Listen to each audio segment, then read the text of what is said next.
मैंने तुझे मांगा तुझे पाया है, तूने मुझे मांगा मुझे पाया है। आगे हमें जो भी मिले या न मिले, जीना नहीं। शकुंतला का पुत्र भरत शंतनु को उसके राजा के वारिस अनाउंस करता है। तो माँ शकुंतला भरत पे नाराज हो जाती है कि अपने 9 पुत्र छोड़कर उसने किसी और को राज्य संभालने दे दिया। तो शकुंतला भरत को कहती है, गैरों पे करम अपनों पे सितम, ये जाने वफा ये जुल्म ना कर, गैरों पे करम अपनों पे सितम। एम्परर शंतनु एक बार जंगल में शिकार करते करते नदी किनारे जाते हैं। तब वो गंगा नदी से स्वयं गंगा बाहर आती है, वो देखते हैं। तो शंतनु उसका रूप देखकर कहता है, वो चेहरा है या चांद खिला है, जुल्फ गनेरी शाम है क्या, सागर जैसी आंखों वाली, ये तो बता तेरा नाम है क्या। शंतनु जब गंगा से शादी की अनुमति मांगता है तो गंगा कुछ शर्त पे एग्री होती है। तो अभी वादा कर ले साजना, तेरे बिना मैं न रहूं, मेरे बिना तू न रहे, होंगे जुदा। ये वादा रहा, ना होंगे जुदा। ये वादा रहा। जैसे ही शंतनु गंगा गंगा को पूछता है कि वो उनके बच्चों को जन्मते ही गंगा नदी में क्यों छोड़ देती है, तो वो वादे के मुताबिक शंतनु को छोड़ के चली जाती है। तो वो कहती है शंतनु को, मैं चली पीछे पीछे जहां, ये न पूछो किधर, ये न पूछो कहाँ, मैं चली। गंगा के जाने के बाद शंतनु फिर से शिकार के लिए जंगल जाने लगता है। एक दिन ऐसे ही जंगल में भटकते वो नदी किनारे आता है और सत्यवती से मिलता है। कई मुलाकातें होने के बाद वो अपने दिल की बात उसको कह देता है।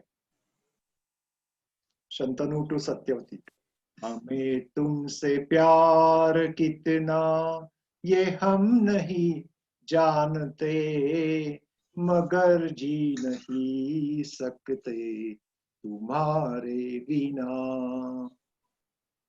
हमें तुमसे प्यार। सत्यवती भी शंतनु को अपना दिल दे बैठती है और कहती, मैं तो तुम, याची मला चाल येत नाहीये Shrikant.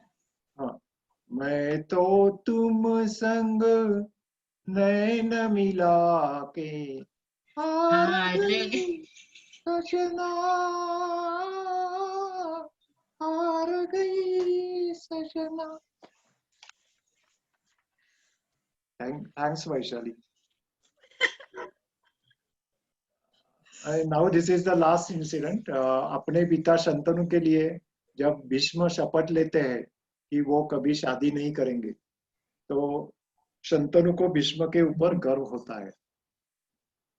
So Bhishma says to himself, पापा कहते हैं बड़ा नाम करेगा, बेटा अपना ऐसा काम करेगा, मगर ये तो कोई न जाने कि मेरी मंजिल है कहाँ। पापा कहते हैं बड़ा नाम करेगा। Thank you. श्रीकांत, हे असंच जर राहिलं तर बहुतेक बॉलिवूड मधनं फिमेल सिंगर्स नाहीशा होतील असं दिसतंय मला. श्रीकांतने असलं जबरदस्त.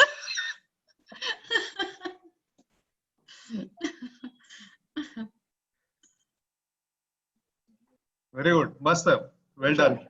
मस्त.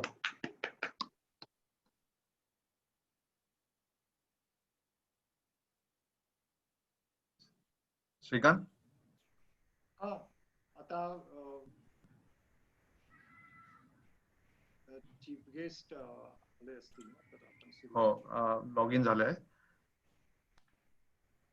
सीमंतिनी खोत मॅडम आहे, लॉग इन झालेलं आहे. आता इंट्रोडक्शन हो आलेलं आहे.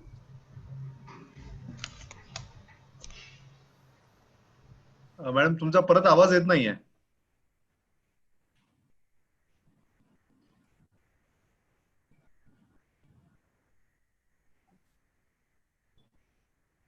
आपण तर तोपर्यंत श्रीकांत इंट्रोडक्शन चालू केले तर इट इज बेटर. हा सर इको इको येतोय, इको येतोय. कारण माझे 2 चालू आहेत नाही का. हा तर त्यांना एक बंद अनम्यूट करा. केलं नाहीये. आता बरोबर आहे. हा आता येतोय येतोय. अनम्यूट करायला पाहिजे. नाही नाही, येत आहे, आवाज येतो आता. आवाज येतोय. मोबाईल वरून कनेक्ट झालेला आहे. हो बरोबर आहे. श्रीकांत ओळख करून दे. हा Nilesh I will request Nilesh to introduce. आवाज नाहीये श्रीकांत तुझा.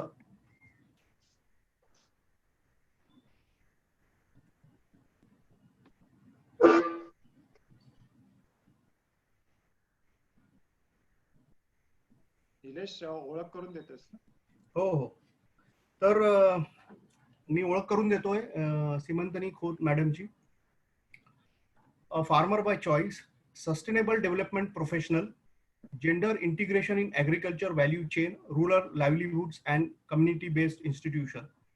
Nearly 4 decades of experience in development sector, 20 years of direct implementation with NGOs, 12 years of bilateral aid and UN assignments, and 8 years in CSR and sustainability consulting. Completed several professional assignments across all the continents alongside managing own family farm. आता current त्यांच्या ज्या engagements आहेत त्या आहेत senior evaluation specialist, partner with Chhaya strategic adviser, independent director on the boards of Suzlon energy, Prabhat dairy, Sunfresh agro, Anik financial services, founder member of Asia every woman everywhere, faculty institute of directors आणि president governing body members of NGOs. आणि एकेकाळी म्हणजे 1989 मध्ये त्यांनी she was a part of GSE म्हणजे group study exchange program. त्यावेळेस त्यांनी Germany, Australia आणि चेकोस्लोवाकिया इथे डिस्ट्रिक्ट 313च्या थ्रू जाऊन आल्या आहेत. म्हणजे आताचा जो रोटरी एक्सचेंज प्रोग्राम आहे तो त्या काळी ग्रुप स्टडी एक्सचेंज प्रोग्राम या नावाने होता. तर I welcome Seemantini madam to our club. नाव I request you to give your lecture. Thank you.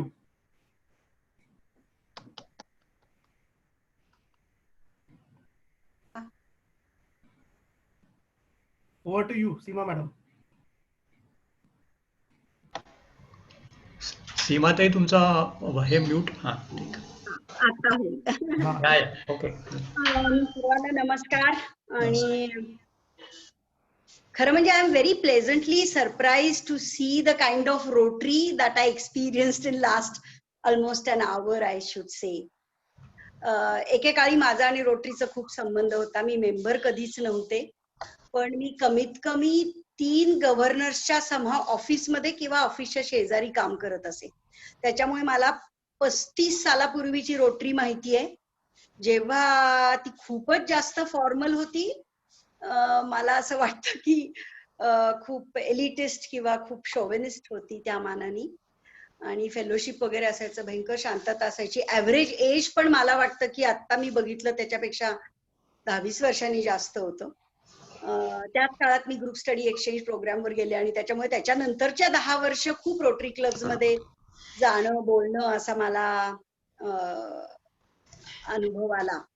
त्याच्यानंतर रोटरी थोडीशी फॅमिली ओरिएंटेड होत गेली आणि मला माहिती होतं की बऱ्याच आता ज्यांना ऍन्स म्हणतात त्या सगळ्या जणी खरंच क्लबमध्ये जायच्या.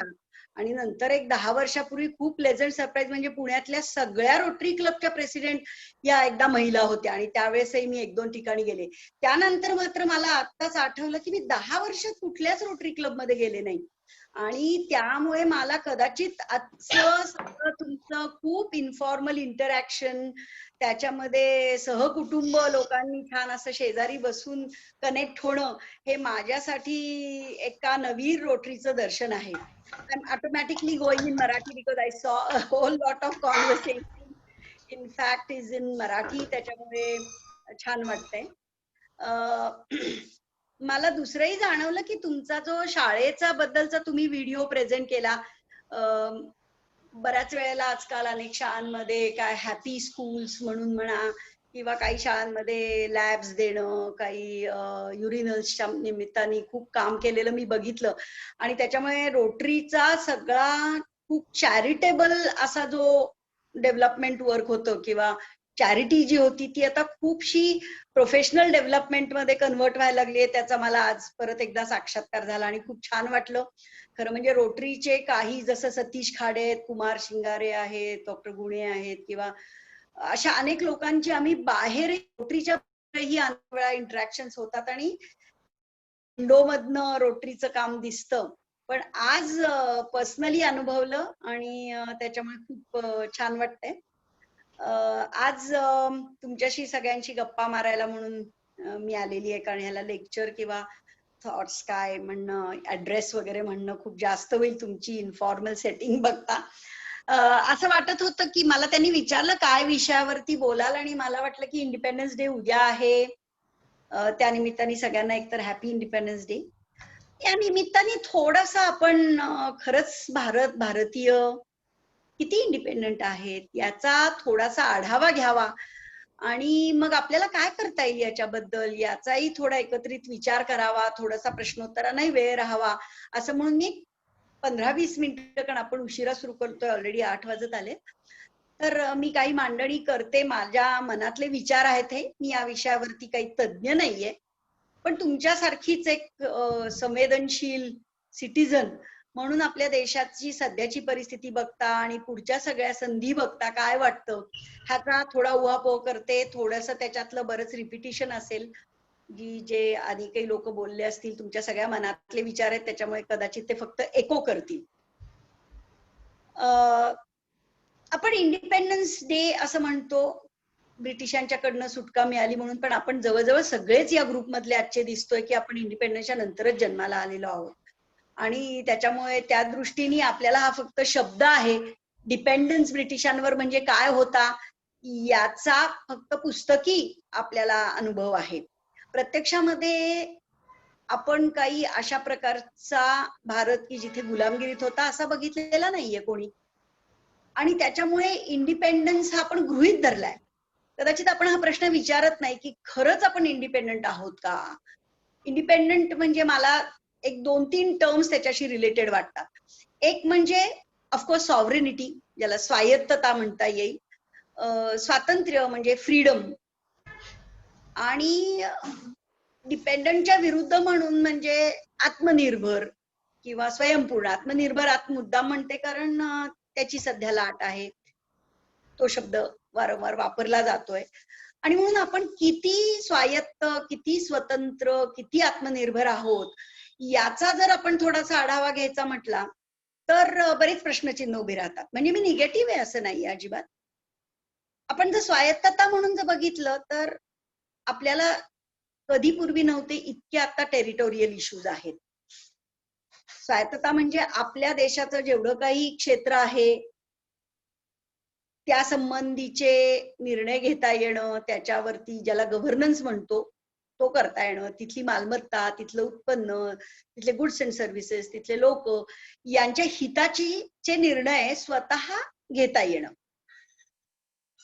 हे आज किती शक्य आहे माहिती नाही. म्हणजे मला दोन्ही एक आकडेवारी म्हणून पण सांगता येईल आणि काही स्वतःचे अनुभव म्हणून पण मला तुम्हाला सांगायचे, कारण तुम्ही एवढी मोठी इंट्रोडक्शन दिली म्हणून काही देशांचे स्वतः घेतलेले अनुभव सांगावे असंही वाटतं.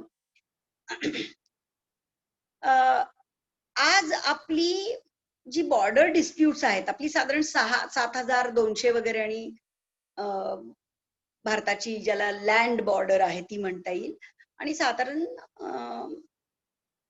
7,000 ऍक्च्युली मेरीटाईमची आहे आणि 15-1,000 साधारण लँड बॉर्डर आहे.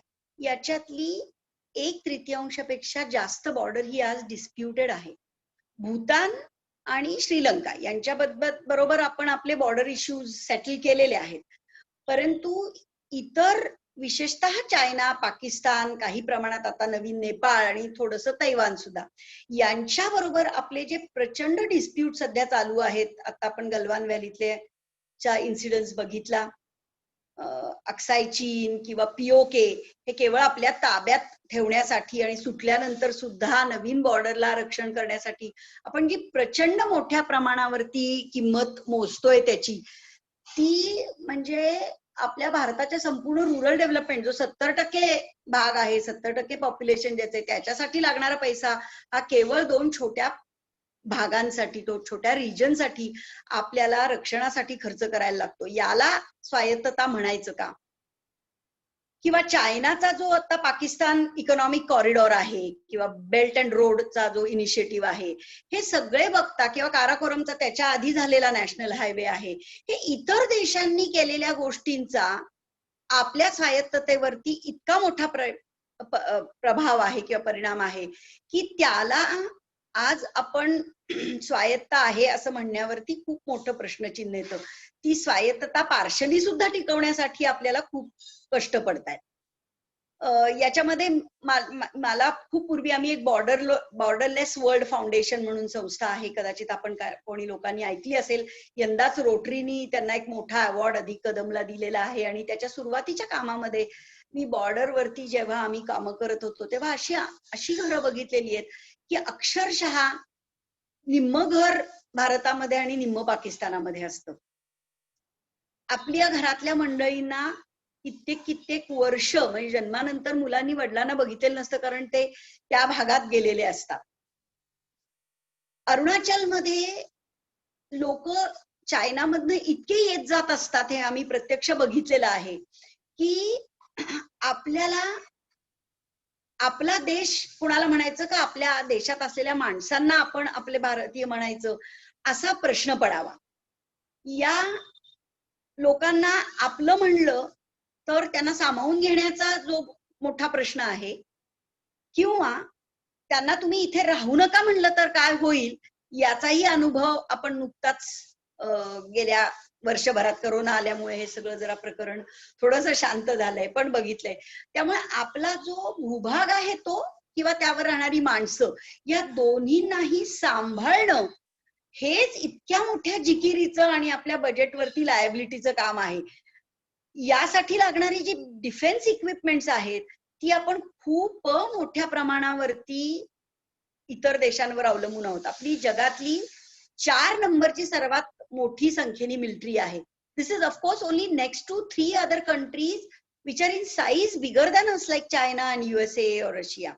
So they are bigger than size, but our military is comparable with theirs. But none of these 3 nations need to import defense equipment, which we have to very heavily. म्हणजे आपलं जवळजवळ संपूर्ण aviation हे Russia, France आणि even Belarus सारख्या छोट्याशा देशावरती अवलंबून आहे. आपली आर्म्स आणि ॲटॉमिक मटेरियल्स साठीची जी डिपेंडन्सी इतर देशांवरती आहे ती प्रचंड आहे.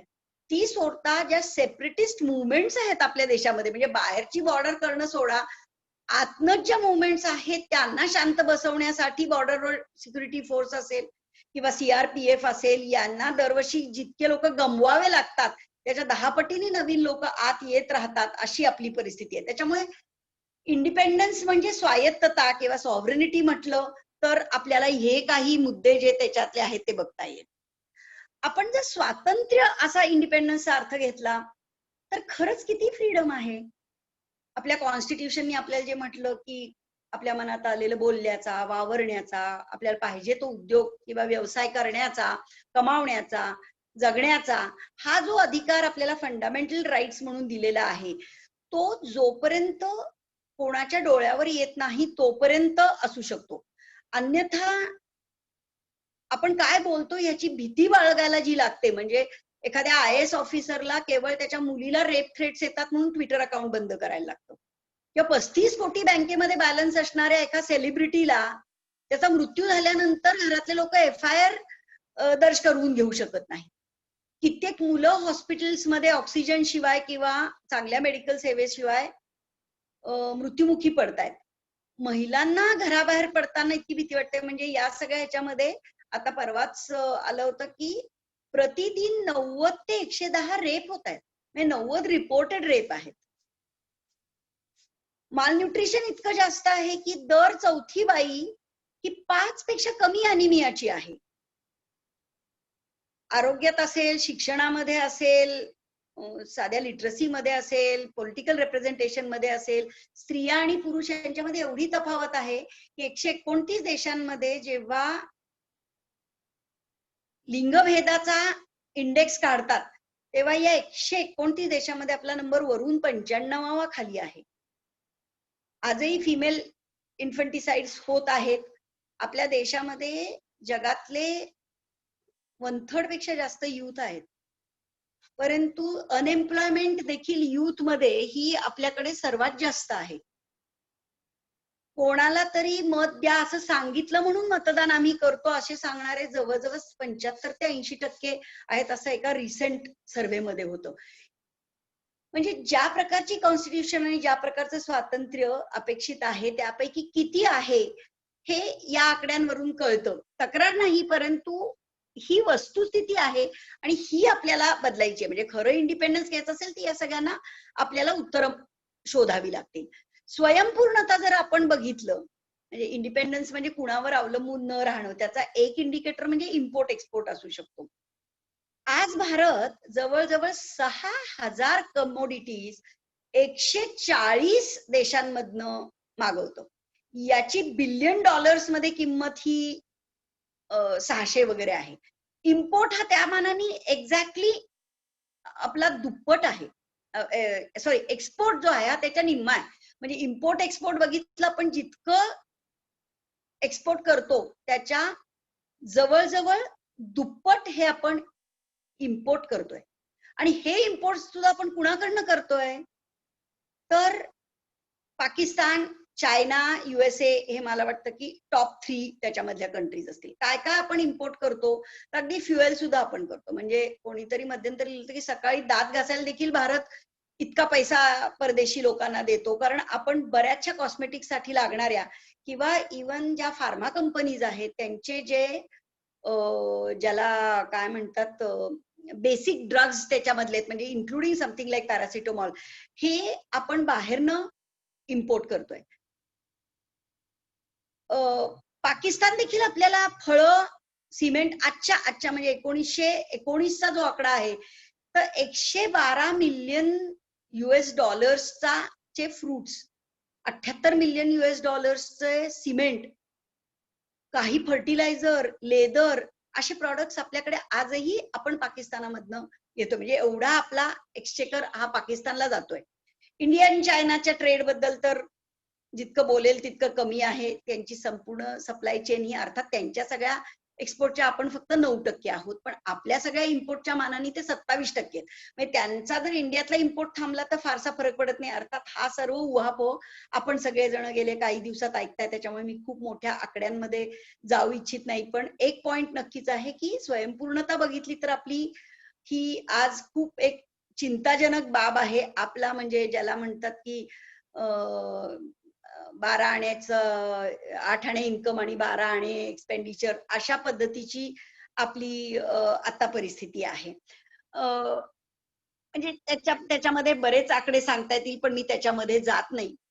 तर अशा दृष्टीने आपण बघितलं तर खरंच स्वायत्तता किती आहे, खरंच आपल्याला स्वातंत्र्य किती आहे नागरिक म्हणून, आपली स्वयंपूर्णता किती आहे, हे सगळं बघितलं तर देशाच्या पातळीवरती बऱ्यापैकी चिंताजनक अशी स्थिती आहे. आपल्याकडचा डिपेंडन्सी रेशो जो आहे, म्हणजे साधारण निम्मी माणसं आपल्याकडची काम करत नाहीत. आपला डिपेंडन्सी रेशो 49.5 आहे. म्हणजे वर्किंग पॉप्युलेशन जे इतर पॉप्युलेशनला सपोर्ट करतो हे फक्त निम्म आहे. म्हणजे प्रत्येक माणसाला आणखी एका माणसाला पोसावं लागतं. ही पोसणारी जी मंडळी आहेत त्यांचा व्यवसाय किंवा त्यांचा उद्योगधंदा, त्यांचं लाईव्हलीहूड हे देखील इतक्या प्रचंड प्रमाणावरती परावलंबी आहे. म्हणजे आपण जर शेतकरी बघितला, आधीच त्याच्या बऱ्याच गोष्टी म्हणजे हवामान, पाऊस, पाणी तर त्याच्या हाताबाहेरचा आहेच. परंतु बी बियाणं असेल, फर्टिलायझर असेल, यातल्या असंख्य गोष्टी ह्या आज फार्मरच्या हातात नाहीयेत. म्हणजे आपण हा सगळा एक प्रचंड मोठा विषय की आपण जीएम फूड आणायचं का नाही वगैरे, पण हे सगळं झालं तर तो आणखीन परावलंबी होईल. हायब्रिड सीड मध्ये तो ऑलरेडी झालेला आहे. मला आठवतं की साधारण एक 15 वर्षापूर्वी मी जेव्हा बायफ मध्ये काम करत होते, तेव्हा अहमदाबादमध्ये इस्रायलचे एक ऍग्रिकल्चर मिनिस्टर आले होते आणि त्यांनी त्यांच्या भाषणात सांगितलेली गोष्ट ही मला अजूनही म्हणजे काळजाला चिरा पडतात म्हणतात तसं ऐकलेलं होतं. की ते म्हणले, आणि इस्रायल सारखा देश जिथे टेम्परेचर 52-56 पर्यंत पण जातं, त्यामुळे आपण 48-49 या तक्रारी करू शकत नाही. ज्यांच्याकडे ग्राउंड वॉटर लेवल 1000 फुटांच्या खाली आहे, त्याच्यामुळे आपण 400-500 ची तक्रार करू शकत नाही. ज्यांच्याकडे फक्त खारं पाणीच आहे, त्यांच्या पिकांना ते गोडं करून मग वापरावं लागतं. त्यांनी जेव्हा भारतामध्ये आले, आमचा एक प्रोजेक्ट होता ज्याच्यामध्ये आम्ही डेट रिप्रोडक्शन करता येईल का कच्छ भागामध्ये खजुराचं, ते बघत होतो. तेव्हा त्यांनी म्हटलं, तुमची केवढी सुपीक जमीन आहे आणि कामाला किती माणसं आहेत तुमच्याकडे, पाऊस किती छान आहे. आम्हाला जर भारताच्या 1% जमीन, 1% वर्कर आणि 1% पाणी मिळालं तर आम्ही अख्ख्या इस्रायलला जेवायला खावायला घालू शकतो 3 वेळेला. तर उरलेल्या अन्नाचं काय करायचं आम्हाला प्रश्न पडेल. हा त्यांचा कॉन्फिडन्स म्हणायचा का आपल्याला चपराक म्हणायची हे तेव्हाही मला कळलं नाही.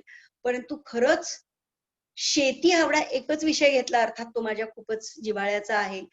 पण शेती हावडा, कारण मी दरवर्षी माझा हिशोब आता खरं सोडायला पाहिजे ते, कारण ते फार पेनफुल आहे. आज शेती इतकी प्रचंड परावलंबी आहे, त्याचं कारण आपल्याकडे इनपुट सप्लाय ऑर्गनाइज नाही. MSP फार कमी उत्पादनाला शेवटपर्यंत पोहोचते आणि त्याच्यामुळे कोणीतरी माझ्या एका मित्रांनी त्याच्या व्हॉट्सअपच्या स्टेटसला लिहिलेलं आहे की शेतकरी जर जगला तर कोणीच मरणार नाही, पण शेतकरी जर मेला तर कोणीच जगणार नाही. इतकी ज्या शेतकऱ्याची क्रिटिकल, जो 70%, 50%, 60% आपल्या देशाचा भाग आहे, त्याला त्याचा व्यवसाय करणं हे चालू ठेवणं इतकं अवघड आहे की त्यातल्या कुणालाच आता असं वाटत नाही की आपल्या मुलांनी शेती करावी. म्हणजे भारत हा फूड मध्ये सिक्युअर आहे असं आपण म्हणतो. अर्थात तो सिक्युअर आहे म्हणता म्हणता जवळजवळ गेल्या 5 वर्षामध्ये आपला फूड इम्पोर्ट देखील वाढत चाललेला आहे. म्हणजे तो 14 साली 134 कोटी होता फक्त, आता तो 10,000 कोटी आहे. आपण सिरियल्स म्हणजे व्हीट, मेज, नॉन बासमती राईस हे सुद्धा आजही बाहेरनं मागवतो. न्यूझीलंड सारखा देश आपल्यापेक्षा कमी पैशामध्ये दूध पर लिटर उत्पन्न करतो, म्हणून म्हणजे काही वर्षांपूर्वी असतील, त्यालाही 15-20 वर्ष, पण फार फरक पडलेला नाहीये. साधारणपणे 16 रुपये लिटरनी न्यूझीलंड मधनं ट्रान्सपोर्ट करून इथे दूध द्यायला तयार होते.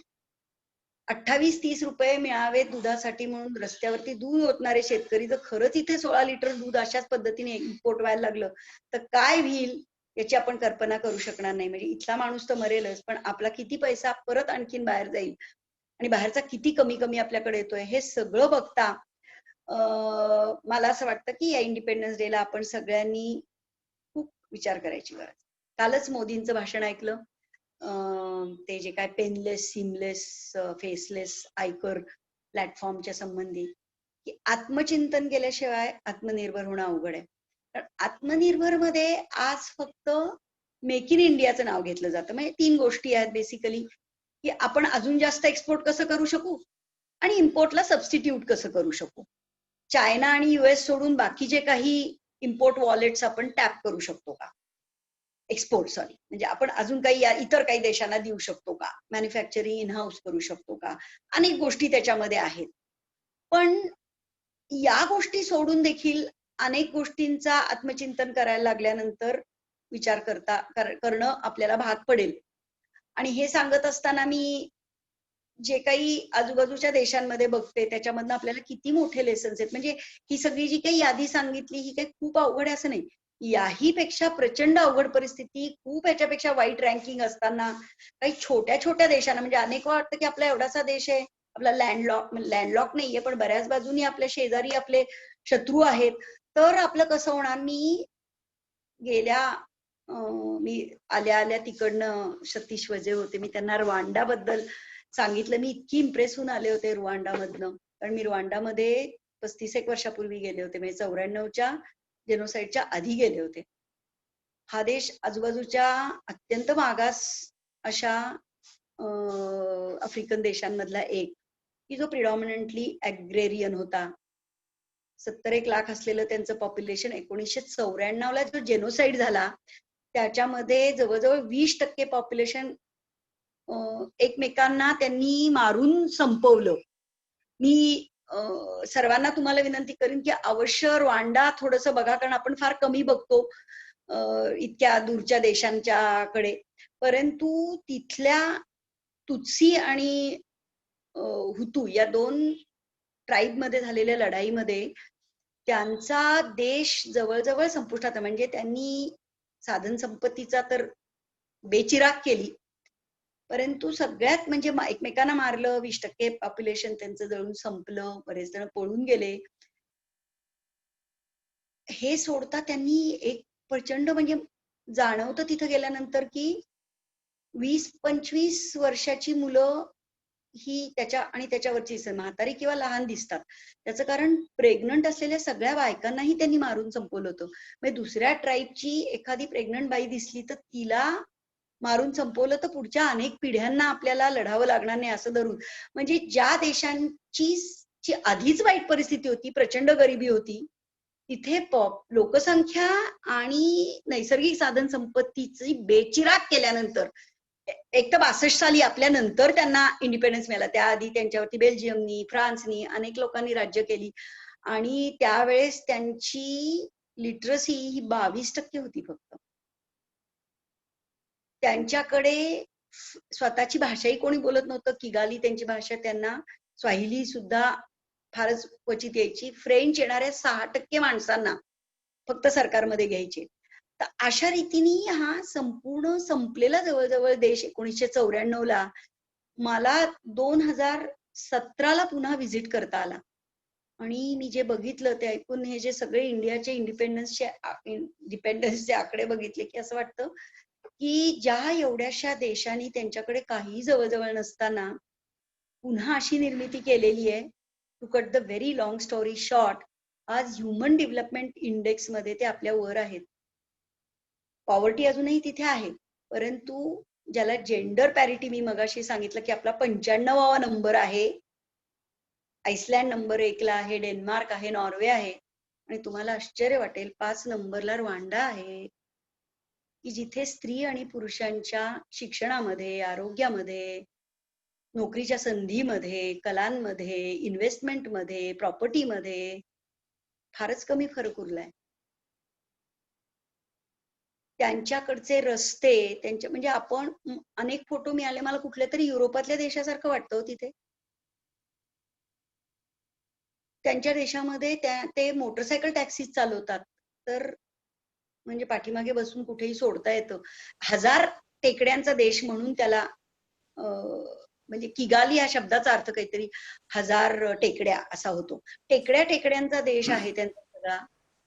अत्यंत अनड्युलेटिंग, रेनफॉल फक्त खूप चांगला आहे. त्वा म्हणजे पिग्मी सारखं त्यांचं जे आपण लहानपणी शाळेमध्ये शिकलेलो पॉप्युलेशन, की जे खूप छोट्या हाईटचं आहे. या देशामध्ये आज त्यांनी इतके निश क्रॉप्स घेतलेले आहेत, आणि त्यांचा एक्सपोर्ट म्हणजे मी 2000 एकराचं क्षेत्र केवळ स्टॅव्हियाचं बघितलं. आपल्या सगळ्यांनी डायबिटीसला चांगली म्हणून स्टॅव्हियाची रोपं आणून आपल्या बागेत लावली. मला खात्री आहे तुमच्यापैकी ज्या जणांनी 4 किंवा 5 रोपं लावली होती त्यांची आज जगलेली नसतील, परंतु या देशामध्ये 1000 एकराचं स्टॅव्हिया करून ते कॅनडाला एक्सपोर्ट करतायत.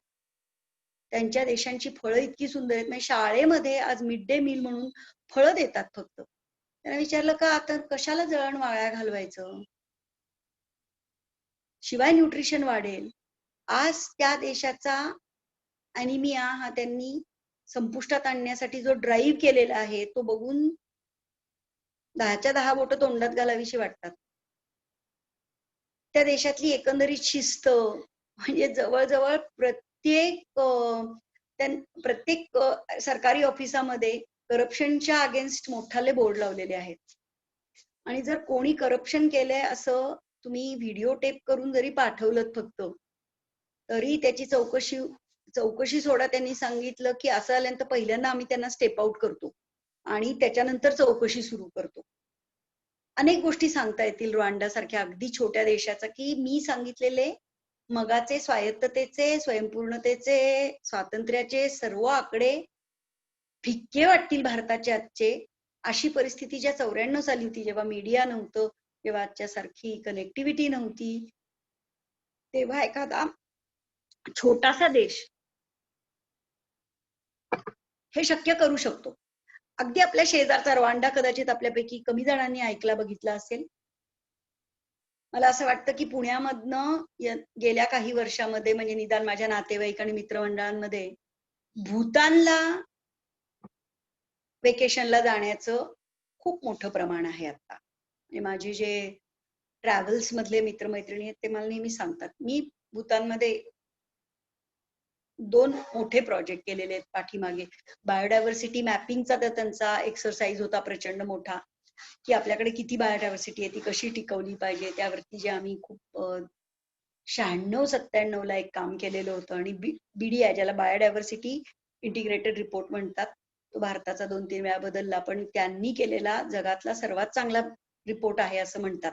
आज आपण त्यांच्याकडनं काही गोष्टी इम्पोर्टही करतो, काही गोष्टी एक्सपोर्ट करतो, परंतु भूतान हा एवढासा देश भारताच्या एक्झॅक्टली डबल त्यांचा ऍव्हरेज इन्कम आहे. आपल्याकडे असं म्हणजे डॉलर्स मध्ये म्हणायचं तर $1000 इतकं जर ऍव्हरेज इन्कम आहे, तर त्यांचं 1900 आहे. मी असेच मगासारखे पुष्कळ तुम्हाला आकडे सांगू शकते की ते म्हणजे खरं तर हॅपीनेस इंडेक्स हा भूतानकडे बघून लोकांनी फॉर्म केला, की फक्त इकॉनॉमिक्स, फक्त निसर्ग या गोष्टी सांगून एखादा देश किती समृद्ध आहे हे अवघड होईल म्हणून इंडेक्स वरती न बसवता नवीन इंडेक्सचा विचार युएननी केला. इतका भूतान सारखा देश हा गेल्या 2 दशकांमध्ये, म्हणजे एकाधिकारशाही आहे, राजसत्ता आहे तिथे, डेमोक्रेसी असं म्हणत सुद्धा नाहीये. त्यांच्याकडे आपल्यापेक्षा म्हणजे तुम्ही जर त्यांच्या गरिबीचे आकडे बघितले तर ते कायमच आपल्या खाली होते. आज जर इम्पोर्ट बघितला तर ते आपल्यापेक्षाही, म्हणजे पर्सेंटेज मध्ये, नॉट ऑफकोर्स अमाऊंट मध्ये, आपल्यापेक्षा जास्त इम्पोर्ट करतात. त्यामानाने त्यांचा एक्सपोर्ट खूप कमी आहे. त्यांनी टुरिझम प्रचंड मोठ्या प्रमाणात वाढवले. पण सगळ्यात म्हणजे त्यांची बायोडायव्हर्सिटी, त्यांचा it's such a green country, any one of you is gone there would wish to go back again. ते आपल्याला हायड्रोपॉवर पुरवतात. म्हणजे आपला जो सगळा वेस्ट बेंगॉलचा आणि नॉर्थ ईस्ट मधला काही भाग आहे तो त्यांच्यावर अवलंबून आहे. आज आपली बॉर्डर संपली आणि भूतान सुरू झाला की तुम्हाला वेगळं वाटायला लागतं. जलपाईगुडीकडनं एक छोटीशी रेल्वे लाईन संपते, म्हणजे कोणी रेल्वेने गेले, विमानाने गेल्यानंतर अर्थात कैलास बघता बघताच आपल्याला पुढे आपण कुठे उतरतोय. आणि तुम्ही त्यांचं बघा, त्यांनी एथनिसिटी केवढी ठेवली आहे, त्यांची लँग्वेज असेल, त्यांची जुनी, त्यांचं कुठलंही एअरपोर्ट असं झँकी पँकी नाही, ते छान लाकडामध्ये सुंदर कोरीव व्हेजिटेटिव्ह डाईजनी रंगवलेलं असं सुंदर एअरपोर्ट आहे. मी अजूनही काही देशांच्या गोष्टी सांगू शकले असते, पण मला वाटतं की ही 2 ज्वलंत उदाहरणं आपल्याला, की जे देश कुठल्याही इंडिकेटर वरती आपल्यापेक्षा खूप वर्स ऑफ होते, त्यांनी 2-2 दशकांमध्ये ज्या प्रकारची स्वायत्तता, मी स्वायत्तता म्हणजे आता तुम्ही भूतान सारखं, त्यांची कोणाची भांडणं होते, म्हणजे या बाजूला नेपाळ आहे, या बाजूला आपल्या भूतान आहे, आपली त्यांच्याबरोबर ती मोठी बॉर्डर आहे, परंतु त्याला सलोख्यानी म्हणतात किंवा सामोपचाराने इतर देशांच्या बरोबर राहिल्यामुळे आज त्यांची जी प्रतिमा आहे. आणि शेवटी कसं आहे की आज आपली स्वायत्तता असेल, स्वयंपूर्ण, हे सगळं आज आपल्याविषयी जग काय बोलतं ह्याच्यावर फार अवलंबून झालेलं आहे. इन्फॉर्मेशन टेक्नॉलॉजीच्या युगामध्ये भारतालाच काय कुठल्याही देशाला स्वायत्तता इतकी काही सोपी नाहीये, कारण आपण आपल्या देशाविषयी काय निर्णय घ्यायचे, त्याच्याविषयी जग काय म्हणतं हे फार महत्वाचं झालेलं. आणि जग आज काय ऐकतं ते म्हणतं, आणि त्याच्यामुळे मीडियाला इतकं महत्व आलेलं आहे की जगाला भारताबद्दल काय वाटतं याच्यावरून भारतीय ट्रेडरला कॉन्ट्रॅक्ट द्यायचं का, भारतीय माणूस नोकरीला ठेवायचा का, भारताला किती विजे ग्रांट करायचे, भारताबरोबर बिझनेस करायचा का, भारतात इन्व्हेस्टमेंट करायची का, ह्या सगळ्या गोष्टी भारत खरोखरीच किती स्वायत्त आणि स्वतंत्र आहे ह्याच्यापेक्षा त्याबद्दल काय सांगितलं जातं ह्याच्यावर अवलंबून आहे. आणि आपल्याकडे आपल्यालाच काळ्या रंगाने रंगवण्याची इतकी स्पर्धा आहे आणि त्याच्यामुळे ही ज्या दुसऱ्या तुम्हाला मी कंट्रीज सांगते त्यांच्याविषयी बाहेर काय बोललं जातं हे त्यांच्याविषयी ते आत काय ठेवतात आणि काय बोलतात हे सुद्धा तितकंच महत्वाचं आहे. आणि त्याच्यामुळे भूतानची जी प्रतिमा आहे, छोटा देश असून सुद्धा, स्मॉल इज ब्युटिफुल, ती खूप उजवी आहे. आणि हे वारंवार जाणवतं जेव्हा आपण मल्टी कंट्री मीटिंग्सला जातो किंवा UN मध्ये जातो, त्यावेळेस ज्या यांच्या प्रतिमा आहेत त्या खूप वेगळ्या आहेत. आणि त्याच्यामुळे हे खूप आपल्याकडे आता जी परिस्थिती आहे ती बदलायला आत्मनिर्भर भारत मधला जितका मेक इन इंडिया उपयोगी पडणार आहे त्याबरोबरच या इतर ज्या नॉन फायनान्शियल गोष्टी आहेत त्यालाही खूप महत्व दिलं पाहिजे. पण त्याच्या आधी, आणि या प्रकारचे प्रयोग भारतात झालेले नाहीयेत असं नाहीये, पण त्याच्यावरती खूप अजून काम करणं आवश्यक आहे. म्हणजे मला नेहमी वाटतं की अलीकडच्या काळामध्ये जसं भारत विकास ग्रुप म्हणून हनुमंतराव गायकवाडांनी सुरू केला, आज किती मोठ्या प्रमाणावरती त्यांचा जो हे आहे व्यवसाय, मी आता एक आकडे काढले होते त्यांच्याकडे काहीतरी 75,000 एम्प्लॉईज आहेत आणि ते 900 कंपन्यांना भारतात आणि भारताबाहेर 70 शहरांमध्ये, भारतातल्या 22 स्टेट्समध्ये आणि बाहेरही युवकांना कामाला लावून सर्व्हिसेस देतात. ज्या डेमोग्राफिक डिव्हिडंडची आपण भाषा करतो, म्हणजे दर 7वा जगातला माणूस भारतीय आहे, तसं दर जवळजवळ 3रा किंवा 2.5वा युवक हा भारतीय आहे जगातला. आणि त्याच्यामुळे भारतातल्या युवकांच्या कौशल्यावरती, त्यांच्या एफिशियन्सीवरती आज जग अवलंबून राहणार आहे. आजपासून 10 वर्षांनी प्लंबर, कार्पेंटर, नर्सेस, ड्रायव्हर्स, म्हणजे जवळजवळ ज्यांच्या मुठीत आपला हात लिटरली असतो असं सर्व पब्लिक भारतीय असणार आहे हे जगाला माहिती आहे. परंतु हा डेमोग्राफिक डिव्हिडंड आज आपली प्रचंड लायबिलिटी आहे.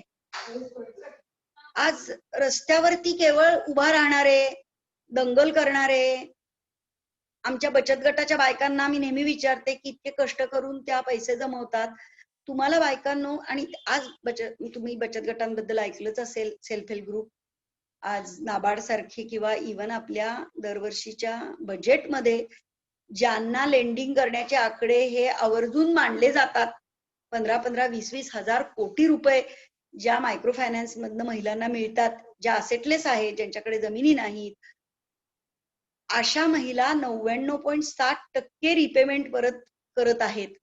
हाही खूप एक मोठा भारतामध्ये आज एक पायंडा किंवा ट्रेंड आहे, त्यालाही आपल्याला पुढे आणता नये.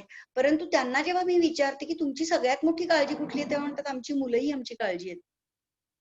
त्यांचे मोबाईल रिचार्ज, त्यांची मोटरसायकल, त्यांचे वडापाव, त्यांचं मुंबईला जाणं येणं, या गोष्टींमध्ये कष्टाने मिळवलेले महिलांचे पैसे आज हे एखाद्या बादलीला भोक असावं तसे जात आहेत. आणि त्याच्यामुळे युवकांना कामाला लावणं आणि जे कोणी कॉन्ट्रीब्युट करते, त्या महिला असतील किंवा फार्मर्स असतील, त्यांच्या व्यवसायांना देखील आत्मनिर्भर करणं, फक्त मॅन्युफॅक्चरिंग इंडस्ट्री हा फोकस न ठेवता, हे खूप खूप महत्वाचं आहे. हे करत असताना एक खूप असं लक्षात येतं की भारत आणि भारतीय हे सगळं आपण म्हणतो, पण शेवटी याची सुरुवात कुठनं होते, तर आपण प्रत्येक भारतीयाला कसं बनवतोय, घरामधनं त्याचं अपब्रिंगिंग कसं होतंय. जराशे म्हणजे इव्हन ज्या घरांमध्ये फारशी अफोर्डेबिलिटी नाहीये किंवा फारसं शिक्षण नाहीये, फारसे प्रॉस्पेक्ट्स नाहीयेत, रिसोर्सेस नाहीयेत, अशाही कुटुंबांमध्ये पहिली प्रायोरिटी असते ती मुलांची लाड करण्याला असते. म्हणतात की भारतातली मुलं जेवढी खेळणी करतात तेवढी जरी आपण हाताने केली तर आपल्याला चायनामधला इम्पोर्ट कमी करता येईल. पण अपार्ट फ्रॉम इम्पोर्ट एक्सपोर्ट, ज्या पद्धतीने मुलांना वाढवलं जाते ती प्रचंड चिंताजनक बाब आहे. म्हणजे मला आठवतं की माझ्याकडे खूप फ्रेंच बाई नेहमी यायच्या जायच्या राहायच्या. तर आपण मुलाला सहज म्हणतो ना, ये रे राजा इकडे, बैस माझ्या मांडीवर. ते म्हणजे तुम्ही मुलाला राजा म्हणता, तर तुम्हाला भीती नाही का वाटत की त्या मुलाला ते खरं वाटायला लागेल? मुलांच्या बाबतीमध्ये त्यांना सगळ्या गोष्टी ऑन द प्लॅटर देणं, आपल्यापेक्षा आपल्या मुलांना चांगलं मिळावं याच्यासाठी इतकं धडपडणं की ती मुलं सुधारण्यापेक्षा बिघडण्याच्या मार्गावर जातील का अशी शंका येईल. म्हणजे बाबा तुझा 12वीचा अभ्यास आहे, तू दुसरं काही करू नको, तुझ्या ताटात आम्ही टेबलावरती वस्तू आणून देतो, तुला आम्ही मोबाईल देतो, तुला आता 2 व्हीलर देतो, तुला आयतं खायला देतो, तुझी परदेशात जाण्यासाठी व्यवस्था व्हावी म्हणून आम्ही सेव्हिंग करून ठेवतो. मुलांच्यासाठी मला परवा कोणतरी म्हणलं की मी कुठेतरी परदेशात जाऊन आता नोकरी करू का? का? मी माझ्या मुलीला काहीतरी चांगलं शिक्षण मिळालं पाहिजे म्हणून तिला इथं आता मी एक घर करून ठेवलंय. म्हणलं तुला तुझ्या आईवडिलांनी घर दिलं होतं का? नव्हतं ना. तरी पण तू आपल्याला एक घर करायचंय म्हणून कष्टाने पुढे आलीस ना. मग तू मुलीला पहिल्या दिवशी जर घर दिलं, जे तिला कळायच्या 8, 9, 10 वर्षाची 2 मुलं झाली, ती 2 फ्लॅट घेऊन ठेवतात पुण्यात. कारण का आता त्यांना पुढे असावेत काहीतरी म्हणून. पण हे करत असताना ती मुलं काहीतरी मिळवण्यासाठीची धडपड गमावून बसतील असं कुठल्याही पालकांना वाटत नाही. मुलांना आयत्या गोष्टी देण्याकडे प्रचंड भर आहे आणि तो सर्व स्तरांमध्ये आहे. आर्थिकदृष्ट्या दुर्बळ, सबळ, सुबत्ता असलेल्या सर्व क्षेत्रांमध्ये मुलांना स्वयंपूर्ण आत्मनिर्भर बनवण्याचं पहिल्या दिवसापासून तू तुझं ताट उचल, तू तुझा कुकर लाव, तू शाळेत चालत जा आणि चालत ये, तुझा तू अभ्यास कर, ट्युशनची काय गरज आहे, असं कोणी काही म्हणत नाही. याच्यापेक्षा कसं करता येईल, मुलांच्या साठी आपल्याला आपले प्राण कसे अर्पण करता येतील यासाठी, कारण मुलांची संख्या कमी कमी होऊ लागल्यामुळे ते आणखीनच शक्य होत जातं. आणि ही सगळी मुलं तुम्ही मी या वयामध्ये आहोत आता, त्याच्यामुळे ज्या मुलांना आपण स्वयंपूर्णतेच्या मार्गाने नेलेलं आहे, आपण पहिल्यापासून तू इंटर्नशिप कर, काहीतरी पैसे मिळव, तू कर्ज घे, नंतर फेड, तुला नोकरी लागल्यानंतर असं म्हणलोय, त्यांचीच मुलं आज त्यांचं काही बघू शकतायत. नाही तर आपला सप्लाय सतत त्यांना चालूच असतो. म्हणजे मला अशा अनेक आया माहिती आहेत की इथनं पोळ्या पुरणाच्या वगैरे सुद्धा पार्सलनी अमेरिकेत पाठवतात. पण तिथे तू कसं करायचं मी इथं जाताना शिकवते, मोबाईलवरनं शिकवते असं काहीही म्हणत नाही. तेव्हा या गोष्टी या फक्त आर्थिक स्वयंपूर्णतेच्या नसून मी स्वयंपूर्ण पाहिजे अशा स्वयंप्रतिमेतनच होती. भारतातलं प्रत्येक मूल जेव्हा त्या वयाला अनुरूप अशा गोष्टी स्वतः करू शकेल तेव्हा भारत आत्मनिर्भर होईल. भारत आपला स्वायत्त आत्मनिर्भर होणार नाही. भारतातला मीडिया आपल्यावरती लादतो विचार, कुणालाही विलन आणि कुणालाही हिरो ठरवू शकतो, कारण विरुद्ध मत नोंदवायची हिंमत आपल्यात नाही. पण विरुद्ध मत काही मीडियात किंवा सुप्रीम कोर्टात काहीतरी झाल्यावर होत नाही. तेव्हा याच्या 5 वर्षात तुझं काही वेगळं मत आहे का हे मांडायला त्याला पण वाव देऊ, तेव्हा ते होईल. आत्ताच मी मला भूतान आणि रवांडाचे पॉवर्टी इंडेक्स आणि हे बघायचे होते, म्हणून लक्षात आलं की माझा निम्मा वेळ मी निम्म्यापेक्षा थोडा कमी असेल, पण स्वित्झर्लंडमध्ये खूप घालते. स्वित्झर्लंड हा सर्वात श्रीमंत देश आहे, सांगायला नको, पण इव्हन ऑन द रँकिंग. आणि मी जिथे राहते तिथे शेजारीच बालवाडी आहे, एक शाळा आहे, आणि म्हणून मी बघते की 8 वर्षापर्यंत काय शाळेत शिकवतात, कर्सिव्ह रायटिंग आणि गाणी कुठली तरी, आणि हे शिकवत नाहीत, तर व्यायाम शिकवतात आणि स्वयंपूर्णता शिकवतात. एथिक्स आणि एटिकेट्स हे त्यांचे टॉपिक्स आहेत. आपल्या शाळांमध्ये राष्ट्रप्रेम वगैरे, म्हणजे मला खूप चांगलं वाटलं की अजूनही रोटरीमध्ये जनगणमन म्हणतात. बऱ्याच ठिकाणी असं म्हणायला लावल्याबद्दल तक्रारी करतायत. आणि त्याच्यामुळे ह्या ज्या मूलभूत गोष्टी आहेत त्या व्यक्तिमत्व विकासात आल्याशिवाय मगाशी सांगितलेले कुठलेही आकडे बदलणं खूप अवघड आहे. मला असं वाटतं की माझे जे 4 मुद्दे आहेत की भारत आज किती इंडिपेंडंट आहे, थोडा क्वेश्चन मार्क आहे. आत्मनिर्भर होईल का? नक्की होईल. इतर अनेक देशांनी करून दाखवलेलं आहे. आपल्याकडे देखील अनेक स्टार्टअप्स जर इंडियातले बघितले, पण ते इंडियातले स्टार्टअपचा मी काल आकडा वाचत होते, 70% इंडियातले टेक स्टार्टअप सुद्धा चायनीज लोकांनी, Alibaba directly or under the cover of someone else त्यांनी सपोर्ट केलेले आहेत. म्हणजे investment in even startups is something that someone else is doing for us when our Indian kids are very bright. ते तिकडे जाऊन करतात.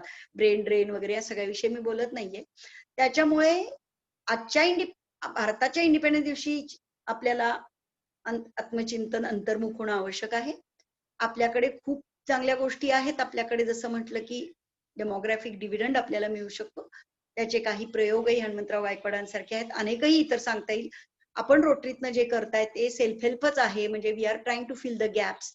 CSR सारख्या गोष्टी आहेत. आम्ही सतीश वजेंना माहितीये की आम्ही CSR मध्ये अनेक कंपन्यांच्या बरोबर जे चांगलं काम करतोय त्याच्यामध्येही खूप उदाहरणं देता येईल. पण हे सगळं सम टोटल बघता आज आपण जिथे आहे तिथनं बदलायचं असेल तर ही चळवळ आणि आता एज्युकेशन पॉलिसी आली आहे ते चांगलंच झालेलं आहे. परंतु सोशलायझेशन ज्याला म्हणतात ते घराघरातनं होतं आणि त्याच्यामुळे भारतातनं करायला फक्त मेक इन इंडिया आणि मॅन्युफॅक्चरिंग असं नाहीये. आपल्यापैकी प्रत्येक जण आपल्या घरातलं, आपल्या घरात नसले तर आपल्या शेजारचं नाही तर नातवाचं, या प्रत्येक मुलाला दररोज आत्मनिर्भर होण्याचे थोडे थोडे धडे देत गेलो तर आणि हे खूप लवकर जितक्या सुरू करता येईल तितक्या लवकर सुरू केलं तर मग India and Indians can be better of on this track of independence. आज भारतच काय इतर कुठलेही देश देखील आपण इंटरडिपेंडंट आहोत. कोणीही पूर्णपणे आज सेल्फ सफिशियंट असणं अवघड आहे. पण भूतानसारख्या देशांकडनं किंवा इतरही अनेक देशांकडनं जेव्हा आपण आपल्या स्वाभिमानाने स्वायत्तता टिकून स्वयंपूर्णताकडे जातोय त्यावेळेस सामोपचाराने आपल्याला इंटरडिपेंडन्सी ठेवता येतो. आणि तसा ठेवत ठेवत जर आपण गेलो तर हे चित्र आपल्याला बदलता येणार आहे. मला असं वाटतं की मी इथे थांबते कारण मला प्रश्न घ्यायला आवडते. मी माझ्या मनातल्या काही गोष्टी बोलले. त्यातल्या काही आपल्याला पटल्या असतील, काही नसतील, काही माहितीच्या असतील, काही फार रिपिटिशन असेल. परंतु एक नागरिक म्हणून आजच्या दिवशी जर आपण या गोष्टींवरती बोललो तर खरंच म्हणजे विशेषतः तुम्ही इतके प्रोएक्टिव्ह रोटेरियन्स आहात हे बघून मला नक्की वाटतं की इव्हन आज 24 जण जॉईन झालेले आहेत. आपण नक्कीच 100 लोकांना, 100 मुलांना आत्मनिर्भर करण्यासाठी काय करतोय हे पहा. ब्रिक अँड मॉर्टरनी हात धुवायची ठिकाणं बनवणं खूप सोपं आहे. टॉयलेट बांधणं सोपं आहे. पण तुम्हाला स्वतःला माहितीये तिथे हात धुवायला लावणं आणि त्या टॉयलेट स्वच्छ असणं या दोन किती मोठे चॅलेंजेस आहेत. त्याच्यामुळे हार्डवेअर वरती आपण सगळेजण फार आनंदाने उड्या मारतो कारण त्याचे फोटो काढता येतात, त्याला टच अँड फील करता येतो. पण सॉफ्टवेअर गोष्टींवर काम करतोय का आपण? खूप मोठी विचार करण्यासारखी ही गोष्ट आहे. सॉफ्टवेअर म्हणजे सवयी, वृत्ती, ऍटिट्यूड, बिहेवियर, नातेसंबंध या गोष्टी सुधारल्याशिवाय त्यातलं वरचं काहीच सुधारणार नाहीये. आणि हे जर सुधारलं ना बाकीचं सगळं सुधारता येणार आहे. मी इथे थांबते. धन्यवाद.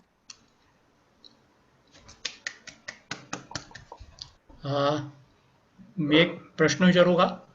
हो प्लीज. नाही, ऍक्च्युली प्रश्नाच्या आधी फर्स्ट ऑफ ऑल दिस वजे आणि प्रश्न असं शक्य नाही. पहिला नाही, first of all this presentation was amazing. म्हणजे right from the heart as always, नेहमीप्रमाणे. दुसरं तुम्ही जे भूतानचं बोललात, मी 2 वर्षापूर्वी गेलो होतो आणि म्हणजे अमेझिंग देश आहे तो. सगळ्यांनी जरूर जावं. पण आता माझा प्रश्न असा आहे की तुम्ही एवढे प्रचंड ॲक्टिव्हिटीज करत असता जगभर, तर how do get the energy and how do manage time? नाही, हा फारच पर्सनल प्रश्न आहे. म्हणजे तुम्हाला माझ्या ह्याच्याबद्दल, पण त्याला मी थोडस आजच्या ह्याच्याशी जोडीन की फिटनेसला खूप महत्व आहे. आणि फिटनेस हा फक्त फिजिकल नाहीये, मेंटल पण आहे. मला असं वाटतं की माझ्या अपब्रिंगिंग मध्ये याला फारच जास्त महत्व दिलं. म्हणजे मी 3रीत केलेलं एखादं भाषण की लोकमान्य टिळकांनी 1 वर्ष बाजूला ठेवून सुद्धा स्वतःला कशी शरीर यष्टी केली ते कायम तर लक्षात राहिलंच. पण आमच्या घरामध्येच एकंदरीत आरोग्य सांभाळण्याला खूप महत्व आहे. म्हणजे मी आज 61 वर्षाची, 40 वर्ष नोकरी केली पण मी एकही मेडिकल लीव्ह घेतली नाही. अर्थात हा थोडासा योगायोग आहे कारण बाहेर न कोरोना येऊच शकतो. पण आपली इम्युनिटी, आपला फिटनेस, मी आता पण 18 तास काम करते पण बरेच वर्ष मी 20 तासापर्यंत सुद्धा दररोज काम केलेलं आहे. मी महिन्याचे 20 दिवस असा 40 वर्ष प्रवास केलेला आहे. आणि हे करत असताना रोजचा व्यायाम आणि वेळच्या वेळी खाणं पिणं या 2 गोष्टींना मी नेहमी महत्व देत आले. वेळ पाळायचं म्हणता तर मला वाटतं की मी त्याच्यात 70% मला मार्क आहेत. मी काय फार वेळ नाही पाळू शकत. फार ओव्हरलॅपिंग गोष्टी होतात तर नाही त्यावेळेस ज्याला प्रायोरिटी द्यावीशी वाटते ते मी करते. त्यामुळे तो काही माझ्याकडे फार मोठा गुण आहे असं नाहीये. मी तुमच्या प्रत्येक मीटिंगला 5-10 मिनिटं उशिरा येते उदाहरणार्थ. तर पण मी मल्टिपल गोष्टी करते आणि मला असं वाटतं की ते जे प्रेशर असतं ते आपल्याकडनं आपोआप कामं करून घेतं. कारण पुढची मीटिंग जर 15 मिनिटांनी असली तर या 15 मिनिटात बोलून संपवायचंय हे आपल्याला कळतंच. आणि त्याच्यामुळे मला वाटतं की मल्टीटास्किंग, चेंज इन वर्क वगैरे या गोष्टी खूप उपयोगी पडतात. आणि या सगळ्या कामाला शेवटी थोडंसं लांब ठेवून आपण त्याच्यातनं बाजूला जर उभा राहिलो आणि सगळ्या कामाकडे, आयुष्याकडे, नातेसंबंधांकडे, देशाकडे थोडंसं असं बाजूला उभा राहून बघता आलं, ते अर्थात अगदीच आत्ता प्रयत्न केलाय सुरुवात त्याला, वयाप्रमाणे असेल कदाचित. पण पूर्वी ते खूप जमत नव्हतं. त्याच्यामुळे खूप एन्टँगलमेंट व्हायची, चिडचिड व्हायची, फ्रस्ट्रेशन्स यायचे, आपलं ऍक्टिव्हिजम जरा व्हायचा, श्रम वाया जायचे, फ्रिक्शन्स व्हायचे. पण हळूहळू माझ्या लक्षात आलं की ते फारसं उपयोगी नाहीये. कन्स्ट्रक्टिव्ह गोष्टी आपण करूयात. म्हणून मी आता कोणाला कुठली गोष्ट बदलायला सांगण्यापेक्षा म्हणजे हे करू नका ते करा असं तुम्हाला खूप अनुभव आहे त्याचा मला आता की आय जनरली ऍक्सेप्ट की तुम्हाला हे करायचंय ना आपण ते करूयात. फक्त ते काय पद्धतीने करता येईल, त्याला काही पॅरामीटर्स देणं, त्याला काही सिद्धांत देणं आपण काहीच करू शकत नसतो. कारण हे एकदा ऍक्सेप्ट केलं ना मग पुढचं सगळं जरा सोपं जातं. थँक्यू. मॅडम आता जे तुम्ही आत्मनिर्भर बाबत बोलत आहात, राईट?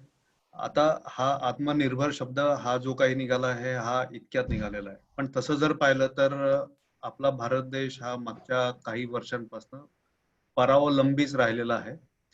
मागच्या वर्षांपेक्षा मी म्हणेल की मागच्या अनेक शतकांपासून, अनेक सेंचुरीज पासून. तर आपण पाहिलं तर मागच्या 1000 वर्षापूर्वी, राईट, सो बिफोर इयर 1000 आपला देश हा बऱ्याच क्षेत्रांमध्ये पुढे होता. जसं कला, शिक्षण, व्यापार. आपले बरेचसे लोक व्यापार करायला बऱ्याच ठिकाणी जायचे. आपली पण आता जर पाहिले तर आपली जी कला जी आहे म्हणजे साधारणतः 1100-1200 सेंचुरीच्या अगोदर ती पण अजूनही टिकून आहे आणि ती जगभर प्रसिद्ध पावलेली होती. पण नंतर जर पाहिलं तर 1100-1200 सेंचुरी नंतर आणि आता सुद्धा भारताने जी काही स्थिती निर्माण केली आहे, इट इज म्हणजे मोर लाईक अ मरणासन्न स्थिती आहे. नो इनोव्हेशन्स, इन्व्हेन्शन्स आणि आपला परावलंबीपणा जो आहे तो अजूनही टिकून आहे. तर याला ही जी काही स्थिती आहे म्हणजे आपण आत्मनिर्भर आता म्हणतोय, पण ही जी स्थिती आहे तुम्हाला काय वाटतं की ही स्थिती का निर्माण झाली आहे एवढ्या या अनेक शतकांमध्ये? तुम्ही म्हणालात की आत्मनिर्भर शब्द हा आता आलाय, पण मी वाचत होते की आत्मनिर्भर हा शब्द कधी आला माहितीये का? एषा उपनिषद हे अख्खं फक्त आत्मनिर्भरतेवरती आहे. अख्खं उपनिषद आहे आणि तिथे हा शब्द पहिल्यांदा वापरलेला आहे. तर आत्मनिर्भर असण्याला खूपच महत्व होतं. म्हणजे ते असणं हे म्हणजे आर्थिक दृष्ट्या त्याला बघणं वगैरे हे त्याचे रिफ्लेक्शन आहे. मानसिक आत्मनिर्भरता ही मानसिक आहे. म्हणजे याला सेल्फ एस्टीम किंवा self image, can I do this by my self, पहिल्यापासून कशावर तरी अवलंबून आपण आहोत हे ठासून आपल्यात भरलेलं असतं. तो थोडासा वेस्टेड इंटरेस्टही असेल कोणाचा, पण म्हणजे तुम्ही तर शतकं आणि असं मोठा प्रश्न विचारलेला आहे. पण मला असं वाटतं की याची परस्पर ह्याचा खूप एक कॉम्प्लिमेंटरी आहे की आपल्याला आत्मनिर्भर वाटणं आणि आत्मनिर्भर असण्यासाठी सारखी परिस्थिती निर्माण करणं. म्हणजे एम्पॉवरिंग आस्पेक्ट्स आणि एम्पॉवरमेंट किंवा आत्मनिर्भरता आणि आत्मनिर्भरतेला पोषक असं वातावरण, ह्या दोन्हीचा खूपच एकमेकांशी संबंध आहे. आणि त्यामुळे ज्या काळामध्ये आपण खरंच स्वयंपूर्ण होतो तेव्हा आपण स्वतःला स्वयंपूर्ण समजायचो. तेव्हा अनेक गोष्टी धर्मापासून ते प्रेशस स्टोन्स पर्यंत आपण जगाला पुरवल्या. तत्वज्ञान पण असेल, शिक्षण असेल. आता त्याच्या एक्झॅक्टली उलट झालेलं आहे. म्हणजे प्रत्येक गोष्ट जग हे आपल्याकडे बाजारपेठ म्हणून बघतं. बरोबर. आपली लोकसंख्या बघून लोकांच्या तोंडाला पाणी सुटतं की अरे आपला 1% मोबाईल गेले तरी किती छान होईल इथे, असं म्हणजे प्रत्येक जण आपल्यावर काहीतरी लादायचा किंवा आपला फायदा घ्यायचा विचार करतायत. कदाचित म्हणजे ह्याला खूप वेगवेगळ्या प्रकारची उत्तर देता येतील ना, मला मी तेवढी केपेबल आहे एवढ्या सगळ्याचा विचार, किंवा एवढ्या थोड्या वेळात तर आपण सगळे मिळून ह्याचा विचार करू शकतो. आणि खरं सांगू का, तुमच्या रोटरी क्लबनी एवढा जरी विषय घेतला ना की आत्मनिर्भरतेच्या मुळाशी काय आहे आणि ती कशी निर्माण करता येईल येत्या 5-10 वर्षामध्ये, तर तुम्ही खूप मोठं कॉन्ट्रीब्युशन कराल. हे बेंचेस आणि हे सगळं खूप महत्वाचं आहे. बेंचेसवर बसणाऱ्या मुलांना जोपर्यंत ते वाटत नाही तोपर्यंत ते जमिनीवर बसलेत का कशावर, कारण तुम्हाला आम्हाला सगळ्यांना माहितीये की आपण कुठे बसून कुठल्या शाळेत शिकून आलो ह्याच्यावरती आज आपली आत्मनिर्भरता अवलंबून नाहीये. इनफॅक्ट जी मुलं एसी शाळेमध्ये बघतात ती कमी आत्मनिर्भर होतील, कारण त्यांना 4200 टेम्परेचरमध्ये 5 मिनिटं सुद्धा बाहेर टिकवत नाही. तुमच्या माझ्यातले जे जण तुम्ही तुमच्या रोटरी क्लबचा जरी अभ्यास केलात तरी जे लढत इथपर्यंत आलेले आहेत, प्रवाहाविरुद्ध पोहत आलेले आहेत, खेड्यामधनं आलेले आहेत, व्हर्नॅक्युलर मधनं आलेले आहेत, ते आज आपण खूप या छोट्या छोट्या गोष्टींनी घाबरत नाही होत. मला खूप छान वाटलं करोनाचा पहिला जो तुम्ही, मला वाटतं की मी नाव विसरले, सॉरी, पण सगळ्यात पहिल्यांदा ज्या बोलल्या की डॉक्टर भारती अब्दे. हो, म्हणजे it was look at her confidence. म्हणजे ती जी वृत्ती आहे ती कशी आणता येईल. बेंचेस आणणं लईच सोपं आहे हो, पण आपण स्वतःला काय समजतो, काय समजावं, काय कसं तोंड द्यावं, ह्या गोष्टी इतक्या महत्वाच्या आहेत की त्या आपल्याला कशा आणता येईल ह्याच्यावरती विचार, त्या आपण आपल्याला कशा होत्या, त्या आपण कशा घालवल्या, लोकांनी त्या कशा वापरल्या, आता त्याचं वर्चस्व कसं होतंय, हे सगळं तर जाहीर आहे. परंतु आपल्यातनच अनेक उदाहरणं दिसतात.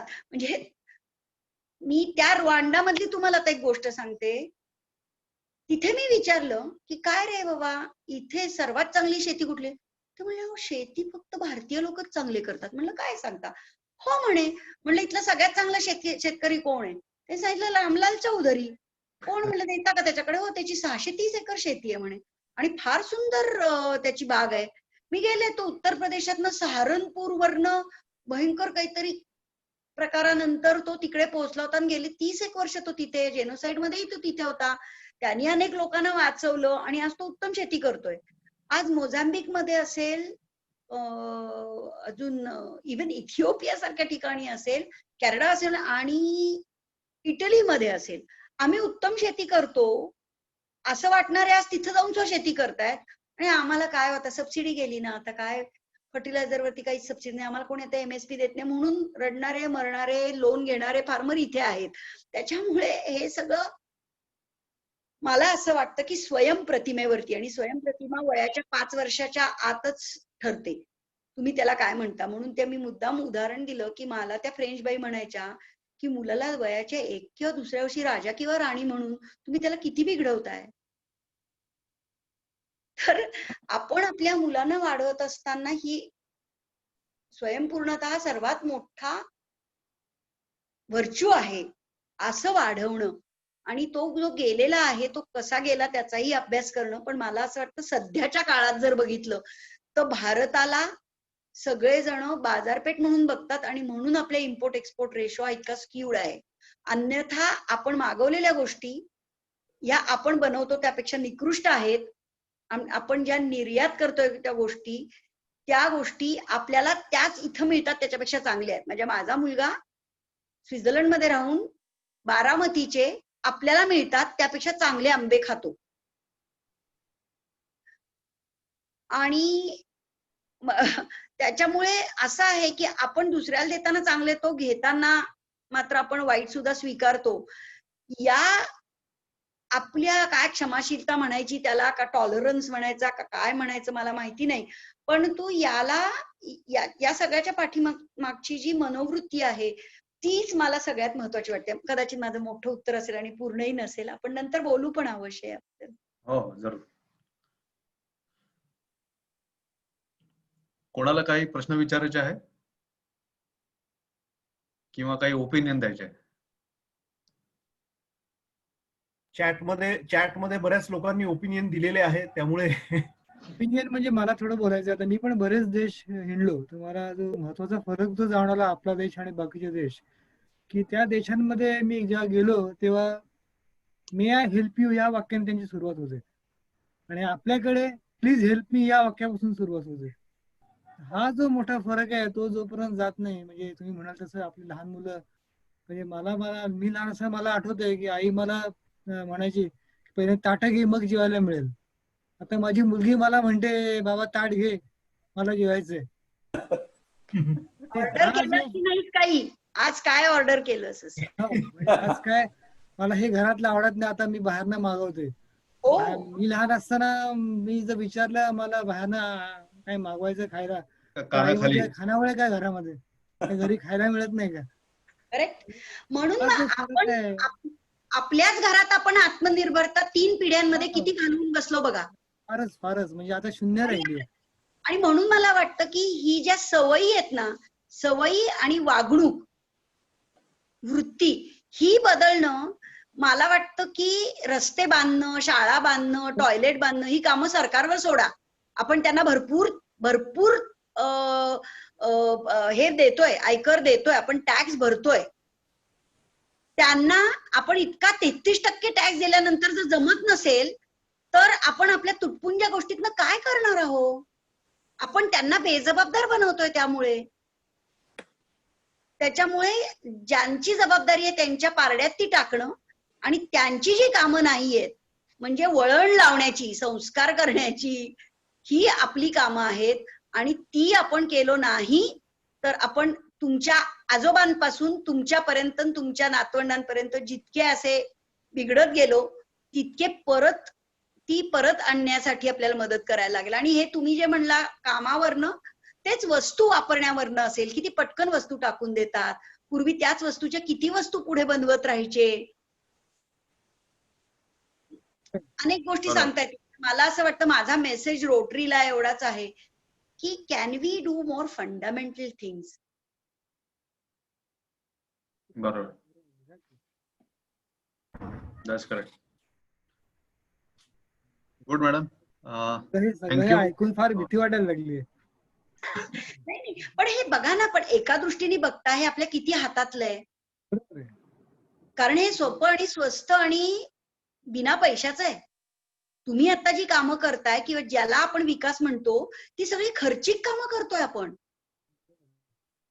वागणूक बदलणं, आपण मॉडेल करणं त्या वागणुकीला. म्हणजे एखादा मुलगा शाळेत शिकत नाही म्हटल्यानंतर आपण त्याला लॅपटॉप आणायला तयार असतो, त्याला ट्युशन लावायला तयार असतो, त्याला महागडी टेनिसची रॅकेट द्यायला तयार असतो. पण आपण स्वतः टीव्ही कमी बघण्याला पैसे लागत नाही, कमी पैसे लागतात उलट. आपण घरी वेळ द्यायला, आपण स्वतः ताटं वाट्या घ्यायला तुम्ही म्हणतात तसे. त्याच्यामुळे ज्या बहुतेक चांगल्या गोष्टी आहेत त्या सोप्या, साध्या, स्वस्त किंवा बिनाच पैशाच्या आहेत.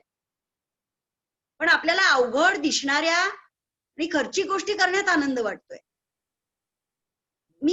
मला स्व म्हणते, मी सगळ्यांना म्हणतेय, मला असं वाटतं की आपला फोकस हा आपल्या बाजूबाजूच्या 2 किंवा 3 मुलांवरती जर ठेवला ना, एक फार सुंदर behavioural mapping, outcome mapping methodology म्हणून tool IDRC international development research centre कॅनडाच्या तयार केलेला आहे. कधीतरी आपण ज्याला विकास म्हणतो त्याच्यातनं रिव्हर्सिबल गोष्टी होतात. इरिव्हर्सिबल इज ओनली सवय. एकदा सवय लागली की लागली, वाईट असो किंवा चांगली असो. तेव्हा सवयी लावणं हे आजच्या जगात विकासाचं सर्वात महत्वाची गोष्ट समजली जाते. सर्वात मोठा विकास कुठला? चांगली सवय लावणं. बरोबर. मानसिकता बदलली पाहिजे सगळ्यांची. विजय देशपांडे, धन्यवाद मला बोलवलत आणि संधी दिलीत. आय होप की is listening and not disappeared. नाही, आहेत ते, आहेत. विजय देशपांडे मेसेज आलेला आहे थँक्स म्हणून. चेहरा दाखवत नाहीत ते फक्त. नाही, त्यांचा कॅमेराचा प्रॉब्लेम होता. त्यांचा मेसेज होता मला. ते ऍक्च्युली इंट्रोडक्शन ते देणार होते, पण त्यांचा याचा प्रॉब्लेम होता लॅपटॉपचा. आम्ही 15-20 वर्षापूर्वी भेटलो होतो आणि त्यांनी लक्षात ठेवून मला बोलवलं. आणि निलेशही माझ्या नुकत्याच कॉन्टॅक्ट मध्ये आले होते. पण Yes. नंतर मी वजांनाही बघितलं, त्याच्यामुळे तुमच्या क्लबमधले 2-4 जण ऑलरेडी ओळखीचे दिसतायत. आणि मला आवडेल जो क्लब इतक्या मोकळेपणाने एकमेकांशी रिलेट करतो, इतकं ज्यांचं वातावरण सलोख्याचं आहे, तर तशा लोकांकडनंच ही अशी मूलभूत कामं होतील. आणि तुमच्याकडचं मला मला छान वाटलं आज तुमच्याशी गप्पा मारायला. धन्यवाद. Thank you thank you. Thank you. So Seemantini madam, धन्यवाद. आपण इथे आलात आणि आम्हाला बहुमोल मार्गदर्शन केले. I request Janhavi to give the vote of thanks. Mute आहे जान्हवी. म्यूट आहे. म्यूट आहे, म्यूट आहे. म्यूट करा ना प्लीज. अनम्यूट कर तू. हा नाही परत? परत म्यूट झाली. हा, अरे बोलू द्या रे तिला. येत आहे का? हॅलो हा, येतंय येतंय. मॅडमने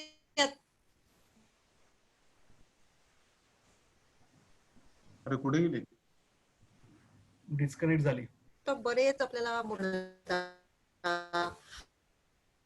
नंतर border dispute,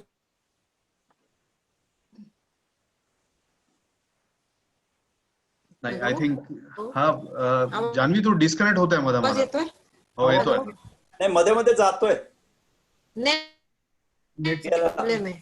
बँडविड्थचा net problem. Problem.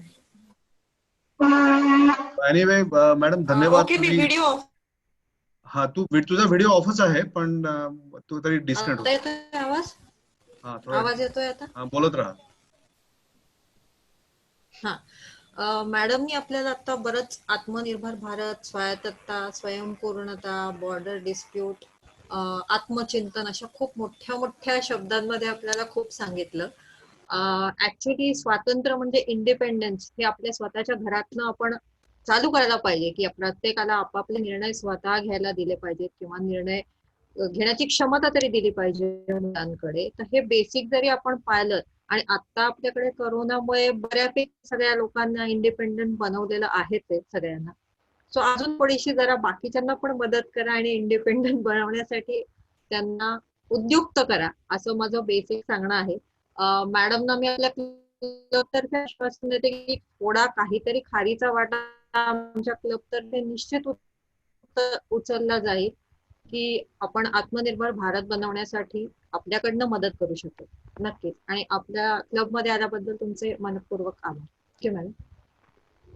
धन्यवाद. So meeting is adjourned.